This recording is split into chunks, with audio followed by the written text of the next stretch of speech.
On this week's episode of Amari Purple Talk, Prince celebrations are back in June, more of the year in review, and more. Amari Purple Talk starts now. Welcome to episode 18 of Amari Purple Talk, a podcast where I share my thoughts on the Prince musical singularity. I'm Richard Cole, your imagination funk soloist, and I want to start by thanking everyone that has tuned in. I hope you're enjoying the show. Please leave your comments on the show where comments are displayed. YouTube listeners, please continue to like and subscribe.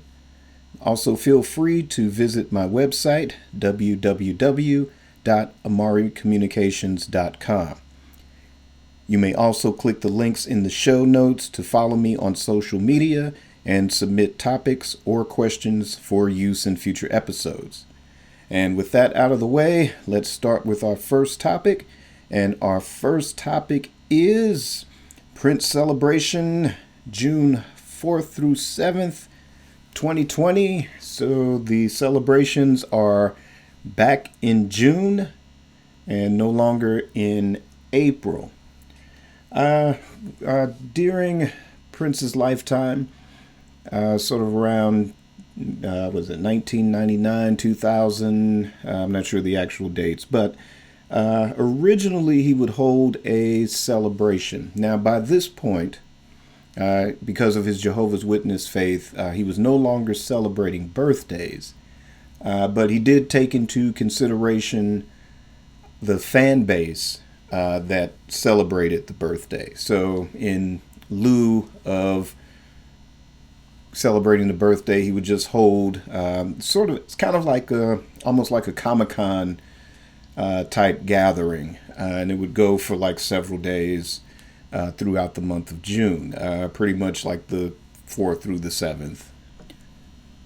So on December 16th, and I'm reading this from the Star Tribune article by John Bream, the celebration for 2020 will take place June 4th through the 7th at Paisley Park in Chanhassen, Minnesota. The first three celebrations that coincided with the anniversary of Prince's death on April 21st. Those events in April, that was when Paisley Park was under the stewardship of the Graceland organization. So the people behind Elvis's home in Graceland and turning that into a museum / tourist attraction were at one point drafted to administer Paisley Park and helping to convert that from full recording studio complex to the museum / tourist attraction. The estate officially took that over earlier this year, and the estate appointed Alan Seaford. He's a New York music business veteran. He was hired by the estate to be Paisley Park's new executive director. So he took over that position on October 1st. The announcement was made via email to individuals on Paisley Park's official mailing list. As of now, there's no additional information, but I'm sure probably over the next few weeks or months or a couple of months or so, we'll probably get some more details as far as cost and what each day of the event will entail. Based on previous celebrations, tickets typically cost $500 to $1,000. People from all over the world would show up to attend. They would hear panel discussions with Prince associates and other insiders, as well as watching unreleased concert footage and also live performances. For example, say The Revolution, The Time, Sheila E., etc. So this is some pretty big news. It's great to see that it's being held in June. I know there was a slight debate just watching things on social media there was a debate. This was based on, if anyone has the video, the beautiful, no, not the beautiful experience, beautiful strange video. It was originally released on VHS, and a large portion of that video was an interview with Prince that was conducted by Mel B. And in that interview, she posted the question of why he didn't celebrate birthdays. And his response was, "I will celebrate the day that I die." So there were people that kind of, I guess, maybe have taken that statement and made it seem like, well, that was his definitive word on that. But if you remember, not long, I think that video was released around 1998, I believe the official release date of that video. Since then, there had been the Prince celebrations that originally occurred in June. So, I don't know. My thinking, based on how the original celebrations were conducted, there were a lot of people that look forward to it every year. There were a lot of people that wish it would have continued within the later years. Because I only think it only lasted like maybe 3 or 4 years. But there were a lot of people that attended, that enjoyed it, and was looking forward to it. Based on things I've also read about, the ones in April, again, you know, I mean, you're not going to be able to please everyone. So I guess the bottom line would be there were people that enjoyed it. But, you know, April in Minneapolis is kind of a really dicey time of the year. You know, you're still prone to some inclement weather that may prevent some people from attending, or forcing, you know, delays and things of that nature. And like I said, the overall feeling that June would be a better date. So, I mean, me personally, weather-wise, would probably be one of my top 2 reasons for being excited about this being in June instead. But, you know, all that question about what he would have wanted, I think at this particular stage, you know, kind of reading too deep into things. I don't know. Sometimes it could be a bit much. Like I said, there were other criticisms really overall at the way the Graceland organization was handling the running of Paisley Park. So this, with the estate taking over and the Alan Seifert being appointed as the administrator, I'm looking forward to seeing what occurs. Apparently, even in this short time, certain events that have been held at Paisley Park, I think it's a step in the right direction. You know, the bringing back of live shows. I think I read somewhere where also the studio itself has been reopened for business. Actually, I think Beck recorded his latest album there at Paisley Park.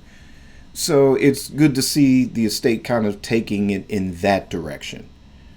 And of course, you know, you always hear me speak ad nauseum in comparisons to Jimi Hendrix estate, you know, and as a template, as, you know, the possibilities of what the Prince estate could do. So, you know, everyone knows that Jimi Hendrix had Electric Ladyland. That was his studio. He only got to record in it maybe, you know, the first 7 or 8 months, more so over that summer before he passed away. A lot of unreleased material was recorded in that short amount of time as well. But since his passing, Electric Ladyland had remained open as a, you know, state-of-the-art recording studio. In the early 70s, you've had everyone from basically, I think, I know definitely Stevie Wonder, possibly Led Zeppelin, if I'm not mistaken. More recently, around the late 90s, you had D'Angelo and Questlove and Erykah Badu and Common utilizing the studio. So it's remained very viable as a commercial studio. And with something like Paisley Park, it should be in that considered as that sort of I don't know, echelon of excellence, I believe. So looks like they're taking some great steps in the right direction with that. So I'm looking forward to more of what this new leadership is going to do with the Paisley Park complex. I hope we'll see. I got a lot of projects myself going on, but depending how things unfold come the new year, I definitely would love to go to this one. But if not, I'll definitely start looking at going to, I guess, 2021 for sure. So we'll see. So I'm anxious. So like I said, there's no information, no new details about, what the cost is, what the events would entail. So hopefully as we kind of get into 2020, within, say, these first 3 months, maybe we'll get some more details and I'll have my reactions on those as they develop. So, but what do you think? Are you excited about it being in June? Do you prefer it in June? Or did you enjoy it in April? Did you like how the Graceland organization was handling it? Leave a comment. And with that, we're going to end this topic and we're going to move right along to our next topic. And our next topic is the year in review. This is our latest installment. And this installment will feature the Versace Experience, Chaos and Disorder, and Emancipation. All right, so on September 13th of this year, the Prince Estate, along with Sony Legacy, released, or reissued, I should say, Emancipation, Chaos and Disorder. Let's see, both of those were from 1996. And a new entry, the Frasassi Experience, of which the cassette of that was originally released on Record Store Day in April of this year. But the official CD and vinyl release was part of this trio of releases from Sony Legacy. So the Versace Experience, which was basically what we used to call back in the day a sampler tape, which would be given out at like music industry events or kind of like in the mid 90s or so, was sort of a promotion tool as well. So it was kind of a marketing tool promoting the upcoming album of sorts. So this one, basically, long story short, was a sort of a promotion for the Gold Experience. And at the time, it was one of those things where no one knew if it was ever going to be released. He was knee deep in his struggles with Warner Brothers. So this was him sort of, again, clever way of circumventing music industry protocol to keep his name and keep his music out there for the public. So this particular tape was given to people that attended Versace. It was during Fashion Week, so Versace had a big show, fashion show going on during that time.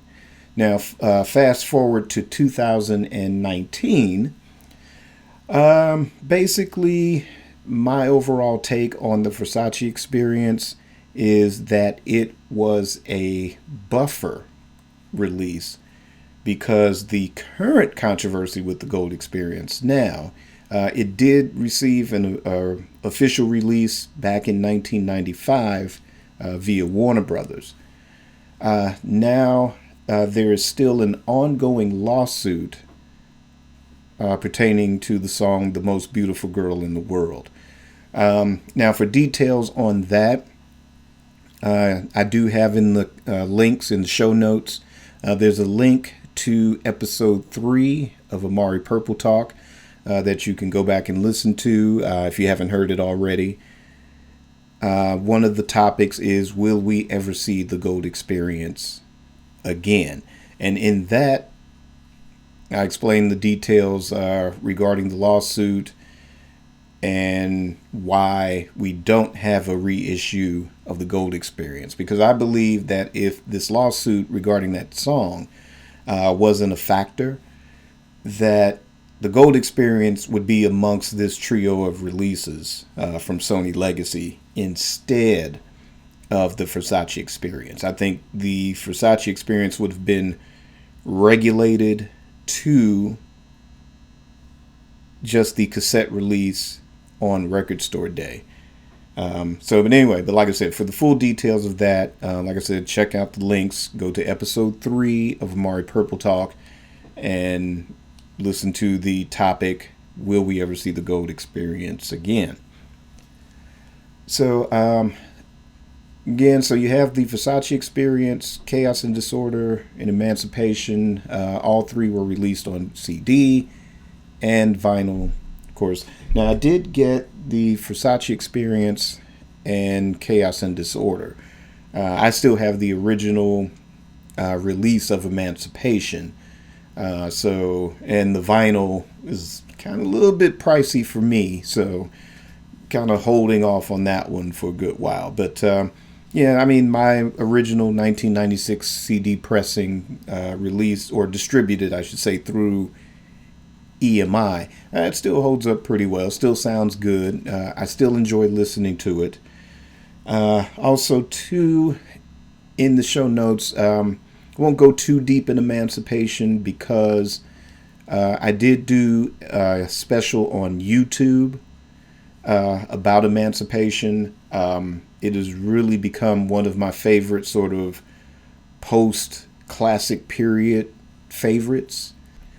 So in the show notes, there's a link to the Amari Purple Talk Emancipation special, which I go through the history of its creation and why I think it is one of his best post-classic period albums. And I also place the argument of why it should be mentioned in the same breath as Stevie Wonder's Songs in the Key of Life, as well as George Harrison's All Things Must Pass. So after this, go ahead and seek that out. That one is only on YouTube. So go ahead and check that out and hope you enjoy it. But yeah, like I said, this was a pretty exciting set of releases for me, and I'm glad that these albums are finding their way back into circulation. Like I said, for me, I used to have everything. Had sold off some things, or some things got lost as well. So for me, having Chaos and Disorder back in the collection, that was cool to have that CD back. Like I said, I've always kept Emancipation. But Versace Experience, I got the cassette on Record Store Day. But since it was on CD, I figured I'd get that as well. And like I said, it's got some things on it that I enjoy.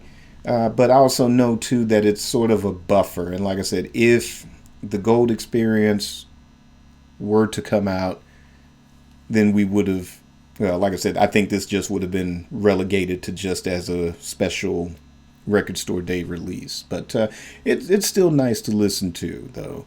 And Chaos and Disorder, I'm enjoying that more and more. I didn't fully appreciate it when it was released. I kind of enjoyed the first couple of songs. And then probably from there, I would skip to I Rock, Therefore I Am, and maybe kind of listen to Dinner with Dolores a little bit. But like I said, I didn't really appreciate it when it was originally released. But over time, I appreciate it as an album. Like I said, it captures 90s sort of rock and pop, and I think it's an album that I think, I would recommend. If you don't have it, check it out. It's not one of, I would say, my top 10 favorite Prince albums of all time, but it is nice to listen to. In fact, as I was preparing the show, I was kind of listening to it again, kind of get a refresher of what I wanted to talk about for this episode. But yeah, I enjoy the whole album now. And taking it out of the context of the fight with Warner Brothers and the fact that neither Prince nor Warner Brothers went out to fully promote it, it's one of those things that gets lost in the shuffle, and it's one of those things because Prince has so much output that it takes a while to catch up as far as appreciation. There's some things it's like, well, we'll take the 1999 Super Deluxe. That's something you dive into and you get immersed in it and you're dissecting every sound and every lyric and every note and every instrument, and you're just caught up in the experience of it. And then there are Prince albums where you go, oh, that's great. But then, you go back years later and go, oh, okay, yeah, that's great. So that's kind of my feeling for Chaos and Disorder. It's kind of one of those, I didn't appreciate it when it first came out, but I enjoy it a lot more now. And again, with the Sony reissues, like I said, I know they're kind of biding their time until they get their hands on the classic masters in 2021. So, but like I said, I enjoy the direction they're going with just getting these albums back into print, slowly but surely. Like I said, I've covered in the last couple of episodes in the year in review. It's nice to see, Rave Into the Joy Fantastic. It's nice to see that back in circulation. Musicology 3121. It's nice to see those back in circulation because there's a lot of people that are music fans or, your more casual Prince fans that, weren't as deep as, say, a lot of us that's out there where we kind of have all the inside information or most of the inside info and didn't know that these albums existed. So it's nice to see these come back. So I'm glad they're coming back. It's nice to be able to kind of rebuild slowly, my collection, fill in the gaps again or replace some lost items. So I'm looking forward to what they're going to do next. So probably one of the first episodes for the new year for this show, we'll get into that further as the topic as to what will Sony do next. So stay tuned for that. But meanwhile, what did you think of the Versace Experience, Rave Into the Joy, Chaos and Disorder, or Emancipation? Which one is your favorite? Were you excited to see these releases, or are you excited about some albums that have not been reissued by Sony yet? So leave me a comment on that, and then we're going to end this topic and move on to our third topic. We're bringing back Bite the Boots for this week because on YouTube I kept seeing this video. It just would keep popping up in my feed, I guess. And I've also seen it pop up in feeds on social media. So I guess this is something that's been kind of circulating this week and it's gaining some traction. And it's a very interesting thing. But it is Prince's version or cover version of Fight the Power. Fight the Power, it's one of my favorite Public Enemy cuts. Along with, Rebel Without a Pause, hands down, is probably my top favorite Public Enemy track. And because it's kind of one of the first one that I've heard. Along with, I think, was it Public Enemy, not Public Enemy number one. It was something off the first album. And I believe Rebel Without a Pause was the B-side to that single. So when I was living in California in 1987, those were the first, Public Enemy songs I ever heard and have been hooked ever since. So, like I said, Fight the Power, it's among sort of my top 5 PE tracks on that. So Prince did a cover of it. Let's see, I'm looking at my notes here. It was recorded around July or early August of 1999 at Paisley Park. Let's see, it was first performed live by Prince on July 10th of 1999. And I guess a studio version of it appeared at some point during a Paisley Park party on August 7th of 1999. So this is a track that remains unreleased. It is, I guess, like I said, it's a live version of it. And of course, I guess more history on the song. I guess the track Undisputed, featuring Chuck D, which is on Rave Unto the Joy Fantastic, that was recorded not long after. So yeah, I was listening to this. Like I said, it was gaining a lot of traction on social media, and like I said, kept popping up on my YouTube feed and everything. So I was like, well, let me check this out, because it's Prince doing Public Enemy, and it's funky. It is straight up funky. I like it. I enjoy the track a lot. And like I said, reading on the history of it. So if there's a studio version that exists, I would, hope one day the estate would put that track out, or I don't know, maybe if this live version, if there's a sequence of songs from the set list, if that was a show, I'm not sure. I don't know. Maybe you guys would know better. If so, let me know.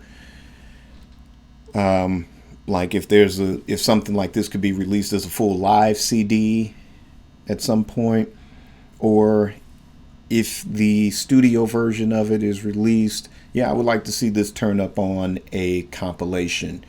Maybe not anything cheesy like a compilation of covers, Prince cover songs, but, just have it kind of within that track listing of some other, Prince composed tracks during this period, But yeah, I like it. Like I said, if it hasn't been taken down or anything, if it's still around, check it out. Like I said, it's funky. I like it because it's the live instrumentation of it. I think because you see, had Larry Graham on bass. You hear him playing bass on that. Let's see. Who was it? I think her name is Kathy. I think from. She's related to one of the other horn players that's in the Hornheads. That was his horn section throughout the 90s for a while. Would have really have topped this if there's a version of this where you do have the NPG playing on it. You have Larry Graham on bass. I'm wondering if the studio version has Maceo Parker playing sax on this, because it's it's a sample. It's got some James Brown samples in the original version. So I hope there's a version of it with Maceo on the sax and Larry Graham on the bass, and if, like I said, other members of the MPG, maybe Morris Hayes and other cats, or Prince playing all the other instruments himself. But hearing this sort of rendition of it, I wish that the track Undisputed had this vibe to it. I liked Undisputed. I liked both versions, the one on Rave Unto the Joy Fantastic and the remix on Rave Into the Joy Fantastic. So I like both of them. But hearing this, like I said, I wish it had more of this vibe to it. And, with Chuck D, Public Enemy, and kind of the direction kind of post 1991, I think it would have been a collaboration with Chuck D would have been better utilized if it was Prince utilizing more heavy guitars, which was what P was kind of more into by that stage. And also to kind of mixing it with that sort of really heavy, super heavy, early 70s, that James Brown funk from like the early mid 70s kind of funk. And I think that would have really, to me, would have captured more attention because, like I said, I do like Undisputed as a track, but I think if you were going to capture hip hop heads with it, that it just needed a heavier, kind of more funkier, mix to it to kind of garner that attention, kind of give it more of a hip hop feel, more of a classic hip hop feel. I think that would have, to me, would have worked a lot better. But like I said, I do like the song Undisputed, but hearing this unreleased track, like I said, opens up a lot of possibilities in my imagination. So, like I said, hopefully we'll see this released. And like I said, me personally wouldn't want to see it on, like I said, some cheesy, Prince covers the hits, where it's that and, sort of mixed in with other cover versions that he's done throughout the years and maybe some unreleased stuff as well. But like I said, maybe just kind of include this as sort of a little novelty, mixed in with a bunch of Prince compositions from that same era or from that, maybe those sessions. If there's an album you could compile of unreleased material and then just kind of drop that in there somewhere. But what do you think? Have you heard this yet? Do you like it? Is it something that you've had as part of your collection? Like, so not calling them bootleggers anymore, just calling them collectors. But what do you think? Leave me a comment and let me know. And that's going to end our topics for today. Like I said, we're kind of winding down, getting close to the new year. Like I said, I'm starting a second podcast, which will be the Amari Funk Soloist Hour, which will cover all things funk from James to Sly to George Clinton to Bootsy, Cameo, you name it. We're getting into everything funky on that one. So if you're a funk fan as well as a Prince fan, definitely check this show out.